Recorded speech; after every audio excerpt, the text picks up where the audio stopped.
Hey everybody, it's Jason Blaha here, and once again it is time for the Monday Q&As. So let's knock these out. First question. Texas method versus Candito versus Madcow after your program. Which do you suggest? Also, now that you're in the US, any plans of actually starting any coaching or widening your brand? A couple different questions in one, we'll just roll with all of them. As far as those three methods, look, those are all good methods, they're all proven methods. I personally tend to like Madcows. However, Canditos and Texas Method are all good programs. You know what? Since they're all proven programs, they're all viable, I would recommend after someone finished my program, they pick one of them, whichever one they think they'll enjoy the most, and that they'll be the most consistent with, because enjoyment and consistency are what are going to get you the most results on any proven program.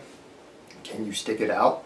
And run with it. Run with that one for 3 months, 6 months, whatever, and get the most out of it. Pick one of the three. You don't need to necessarily, it's not that one is better than the other. They're all proven systems and all work for people, so any of them are fine. They're all good structured programs.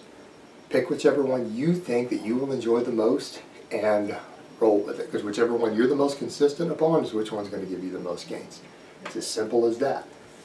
No, I don't currently have any plans to start coaching. A lot of people have asked. If I did, I'd probably keep it on the lowdown. As far as expanding my brand, yeah, I'm getting a lot of different little small offers here that I am working with, and some of it I'm not going to talk about a lot publicly yet.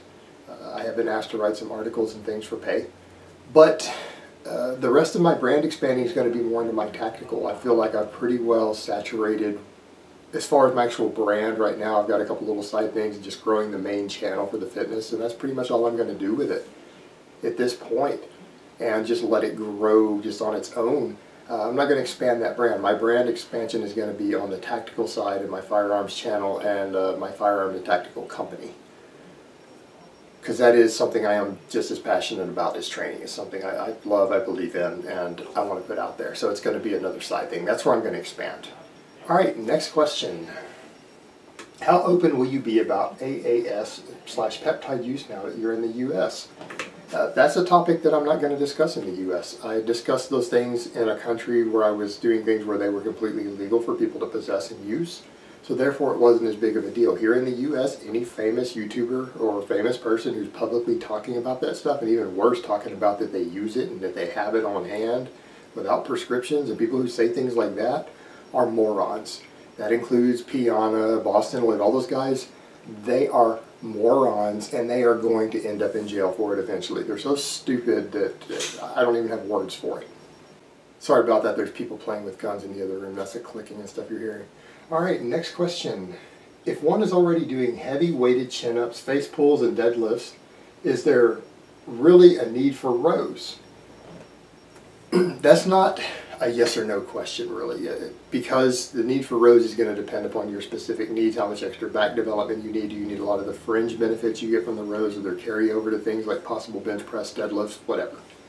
So those are factors there. For just overall back development, though, with what you've got, you may very well be okay. Someone who is doing weighted chin-ups, who is doing face pulls and deadlifts, is probably going to have well-rounded and very good back development. So they may or may not really need rows at that point. So they may not need to add them. It depends upon their goals and individual needs and what they have going on.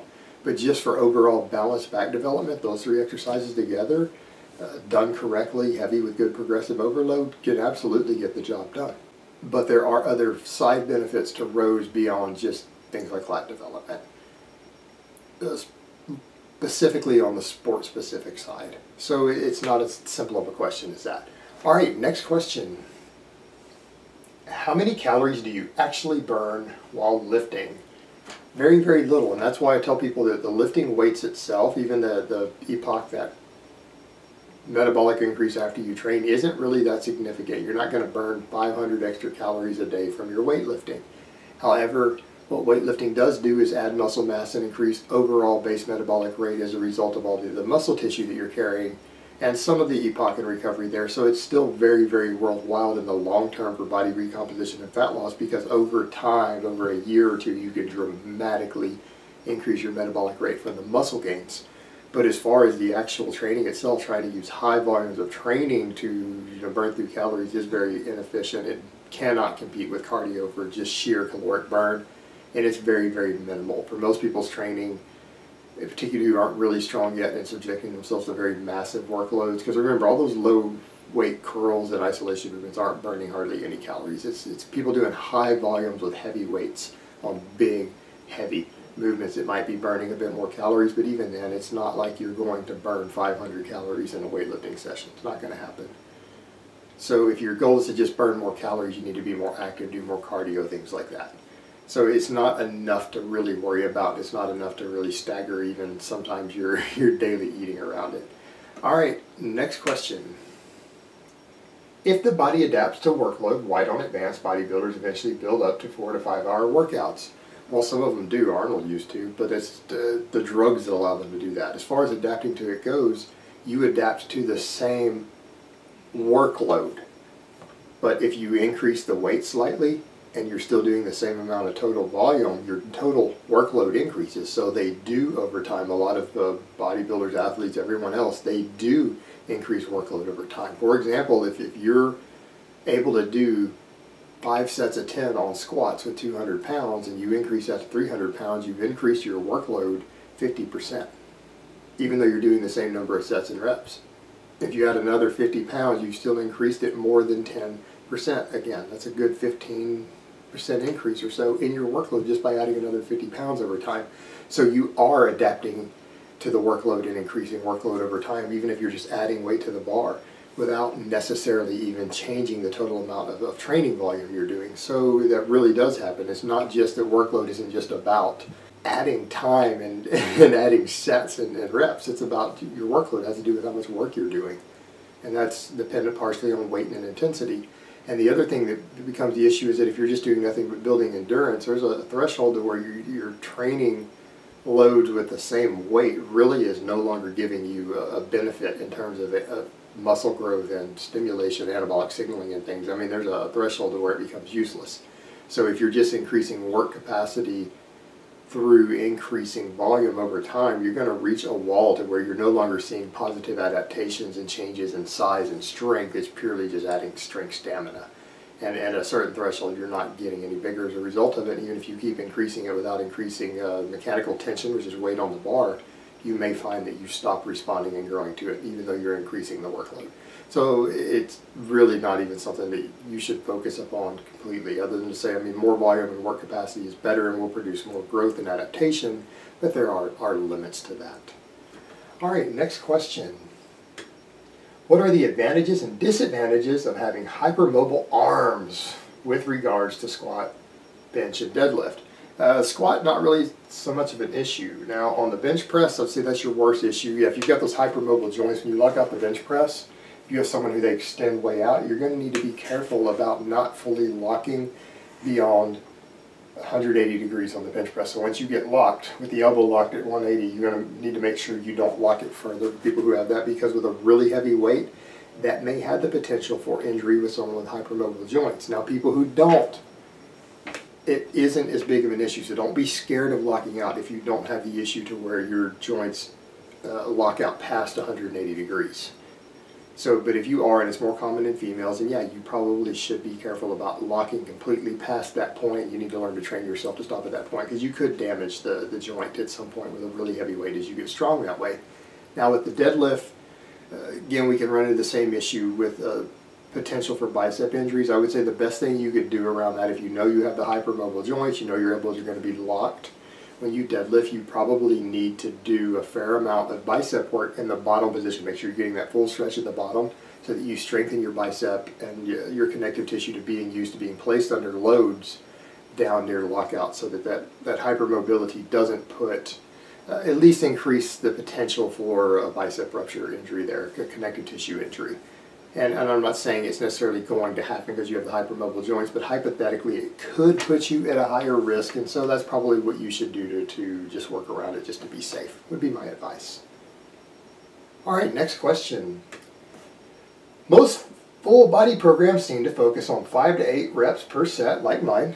Any downside to modifying it to 8 to 12 reps? Well, there's at least one successful one out there that does the 8 to 12, and it's called All Pros. And it's a good program, but the reason we see it in the 5 to 8 is a couple of different reasons. There's a reason that works well. That produces just as much hypertrophy as the 8 to 12 does. particularly in novices, so there's no need to necessarily go slower. And the thing to remember, there's two components to, at least basic components. This is going to be very reductionist, but let's just go with it. You've got mechanical tension and you have metabolic fatigue. In the case of the novice lifter, they have more potential to increase mechanical tension faster than you do later, and they tend to respond to it a little better early on as far as making muscle growth. They're focusing more on the mechanical tension, and the 5 to 8 rep range really strikes a good balance between mechanical tension and metabolic fatigue, whereas in the 8 to 12 is pushing the metabolic fatigue component more to stimulating muscle growth. The 5 to 8s are a good balance, whereas if you go under 5, it's really pushing mechanical tension. Your issues with doing anything outside of the 5 to 8, there's more drawbacks to it. You start going under 5 reps for novices, they're lifting really heavy weights, they may not have good enough technique and form, they may be at a higher risk of injury. You start going above the 8 reps into the higher reps, novice lifters tend to lose their focus and their concentration more than more advanced lifters, and everyone can do this to some extent, but they do also to a larger extent. And so you're looking at potential form degradation and form breakdown from doing the higher reps from lack of focus, so that at a higher chance of injury. And it is simply harder for them to increase mechanical tension more through the higher rep ranges. It's a little slower. So they're usually going to make a little better gains with a little more safety in the 5 to 8.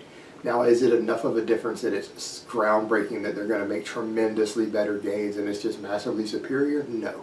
But it probably is a little better, and it's a little better idea for those reasons. And it's not saying that they can't make fantastic gains doing 10 rep sets. They can. It's just that there are some small advantages to doing the 5 to 8. It's probably overall a better idea. But it's not the end of the world if someone chooses to go to a different one. It's not saying they can't safely do it. It's just probabilities are a little better in terms of safety and progress with the 5 to 8. It's as simple as that. All right, next question. Do people have different genetics in terms of how fast a specific muscle grows? For example, I noticed that on your novice program, my back grows like mad, and although my other muscles grow as well, my back grows really nicely. Same as my quads. Arms and chest seem to grow a little slower. Is this an illusion, or is there science behind this? The thing is, you'll find the program is pretty balanced, and if anything, there is some criticism of the program, but one of the things that the big experts notice is that they feel like the arm dominant portion of the program is really is pushed too hard. They feel like I have too much arm work in there. And that's kind of funny because some people say, well, there's not enough arm work, but there really is. There's more arm work in the program than there is a lot of the other big muscle groups. So some guys really do develop big arms off of it. However, not everyone does, and it does have to do with the individual genetic components. Every person is going to grow at a different rate on a balanced program. So you can take a program like this that is fairly balanced, and different muscle weaknesses are going to come out in different people as they get closer to being an intermediate. That's why intermediate programs need to be custom tailored a little more than novice type programs do, specifically to address muscle weaknesses. Now, the other thing to consider with this program is that even though this program is fairly well balanced, and it is actually very heavy on arm work, the difference is why things might seem unbalanced is because most guys, the majority of guys in the gym, do not train on a balanced program. So if you're comparing yourself to their results, most guys tend to focus excessively on the chest and arms, the show muscles, and not very much on things like the back and legs. They might have a leg day. Right? That's not balanced. And so what they'll tend to see is that those muscles that they're putting all the focus on will tend to grow disproportionately faster than the other ones. They're not getting balanced growth. And so if you're comparing yourself to them, you're like, well, his arms and chest are growing faster than mine, but my back and legs are growing faster, even though on you things may be growing at a pretty proportionate rate. It's going to seem disproportionate compared to the guy who disproportionately trains those show muscles more. So you're going to feel like you might not be making the same progress he is there, and that your program isn't balanced based upon that. All right, guys, that's really all I have to say on that today. I hope it's been informative, and I will talk to you guys next time in part 2.